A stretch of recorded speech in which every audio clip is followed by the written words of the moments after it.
का पोटेंशियल है। बावजूद इसके कांग्रेस और इंडिया अलायंस के दलों ने पूर्वी भारत को पिछड़ा ही छोड़ दिया। 2014 में आपने आपके इस सेवक मोदी को सेवा करने का मौका दिया और मोदी ने ठाना है कि वो हिंदुस्तान का जो पूर्वी हिस्सा है, भारत का जो पूर्वी भाग है, उसको विकसित भारत का ग्रोथ इंजन बनाएंगे। आप देखिए, आज रेल, रोड, एयरपोर्ट और वाटरवे का इतना आधुनिक नेटवर्क पूर्वी भारत में बन रहा है। डेडिकेटेड फ्रेट कॉरिडोर से बंगाल में, पूर्वी भारत में इंडस्ट्री का अभूतपूर्व विस्तार होने लगा है। इन राज्यों में बनाया जा रहा गैस पाइपलाइन का नेटवर्क इंडस्ट्री को बहुत मदद करने वाला है। यहां के बंद पड़े खाद कारखानों को भाजपा सरकार ने फिर से शुरू करवाया है। आने वाले 5 सालों में पूर्वी भारत में ऐसे विकास कार्यों को और गति देने वाला समय है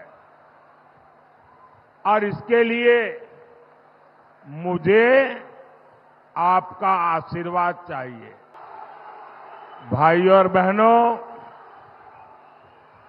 बंगाल की ये धरती, बैरकपुर की ये धरती इतिहास रचने वाली धरती है। इन लोगों ने बंगाल में हिंदुओं को दोयम दर्जे का नागरिक बनाकर रख दिया है। साथियों, तुष्टीकरण की जिद में अब India alliance SC, ST, OBC को मिलने वाला आरक्षण भी छीनना चाहता है। ये लोग कह रहे हैं कि आरक्षण अब मुसलमानों को दिया जाए और भी आधा अधूरा नहीं, थोड़ा सा नहीं, पूरा का पूरा आरक्षण मुसलमानों को दिया जाए। क्या आपको ये बात मंजूर है? क्या आप इसे स्वीकार करेंगे? क्या ये देश दलितों के साथ अन्याय स्वीकार करेगा? क्या ये देश आदिवासियों के साथ अन्याय स्वीकार करेगा? क्या ये देश पिछड़ों के साथ अन्याय स्वीकार करेगा?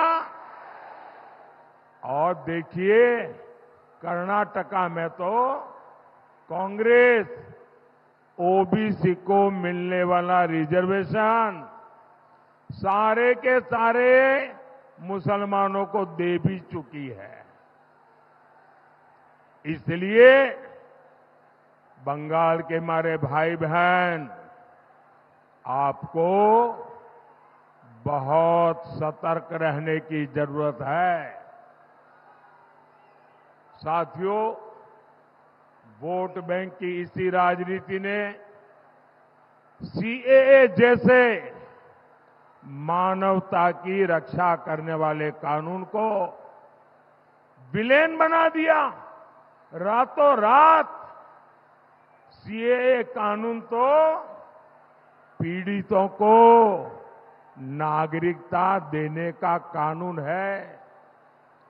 इससे किसी की नागरिकता नहीं छीनती, लेकिन कांग्रेस, टीएमसी जैसे दलों ने इसे भी अपने झूठ के रंग से रंग दिया। ये लोग विभाजन के पीड़ितों को उनका हक देने का विरोध कर रहे हैं। ये लोग मतवा साथियों को, नाम शूद्र साथियों को नागरिकता देने के खिलाफ है।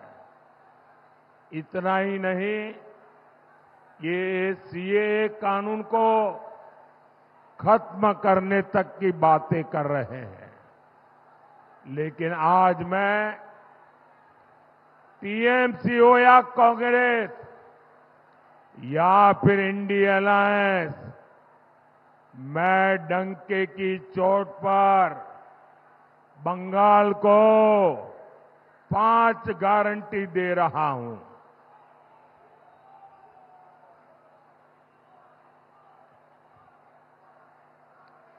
पांच गारंटी दे रहा हूं। जब तक मोदी है,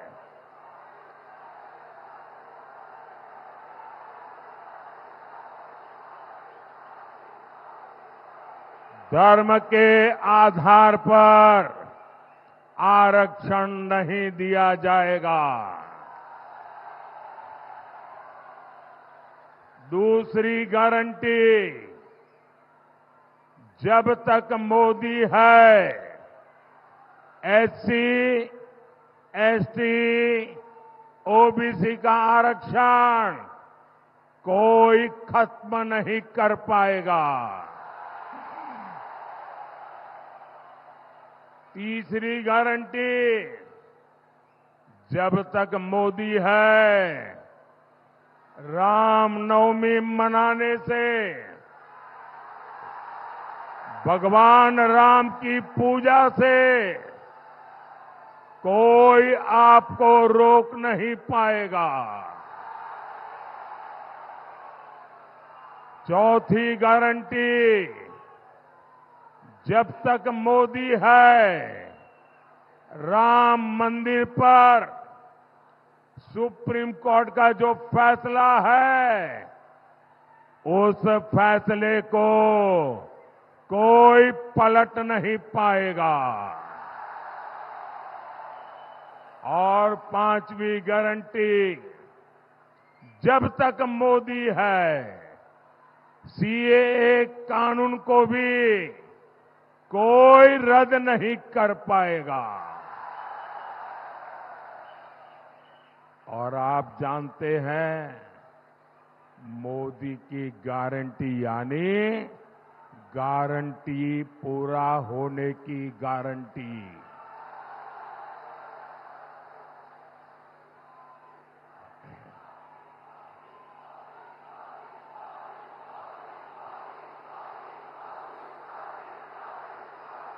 जय श्री राम। मोदीर ग्यारंटी हलो ग्यारंटी पूर्ण होबार ग्यारंटी। साथियों, हमारा बैरकपुर तो जूट इंडस्ट्री का हब रहा है। गंगा मैया के आशीर्वाद से यहां खेती के साथ साथ कॉटन, पेपर और इंजीनियरिंग की इंडस्ट्री फली फूली थी। लेकिन आज जूट इंडस्ट्री बेहाल है। मजदूरों की सूद लेने वाला कोई है नहीं।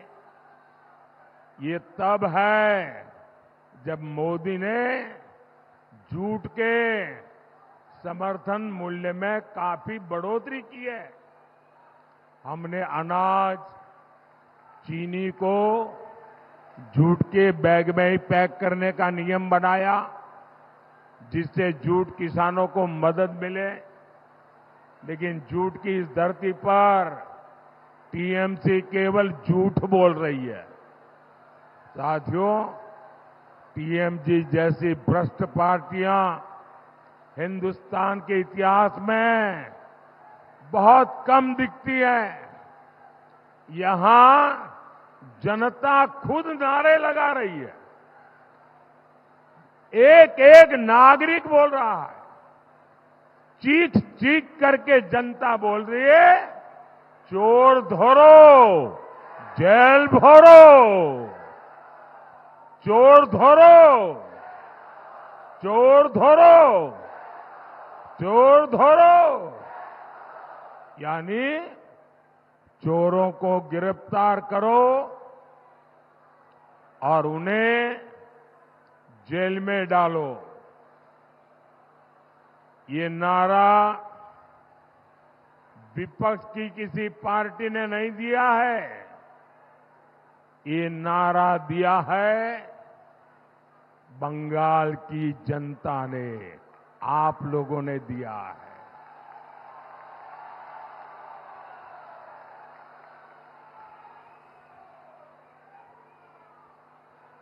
साथियों, मैं एक जानकारी आपको देता हूं, जरा ध्यान से सुनिए। कुछ साल पहले टीएमसी सरकार पर सीएजी की रिपोर्ट आई थी। आप कल्पना कर सकते हैं कि उस रिपोर्ट में क्या कहा गया? उस रिपोर्ट में कहा गया है कि टीएमसी सरकार ने 2,30,000 करोड़ रुपए का कोई हिसाब ही नहीं दिया है। सीएजी कह रही है 2,30,000 करोड़ रुपए। कितने कितने 2,30,000 करोड़ रुपए। इसका कोई हिसाब ही नहीं है। ये पैसे कैसे और कहां खर्च हुए, किसके जेब में गए, कोई हिसाब किताब ही नहीं है। ये बहुत बड़ा घोटाला है। साथियों, टीएमसी कितनी भ्रष्ट पार्टी है, इसका एक और बहुत बड़ा उदाहरण है टीचर भर्ती घोटाला। आपको तो पता है किस तरह टीचर भर्ती के लिए राज्य सरकार ने रेट कार्ड बनाए हुए थे। ये रेट कार्ड खुले बाजारों में बेचे जाते थे, यहां पदों की बोली लगती थी। और इतना ही नहीं, इस घोटाले के लिए ओएमआर सीट्स को चलाया गया, फर्जी इंटरव्यू लिए गए और कोर्ट को भी कहना पड़ा कि घोटाले के पीछे सरकारी मशीनरी है। ये हाल बना दिया है टीएमसी ने हमारे बंगाल का। साथियों, मोदी बंगाल में हुई इस लूट की पाई पाई का हिसाब लेगा।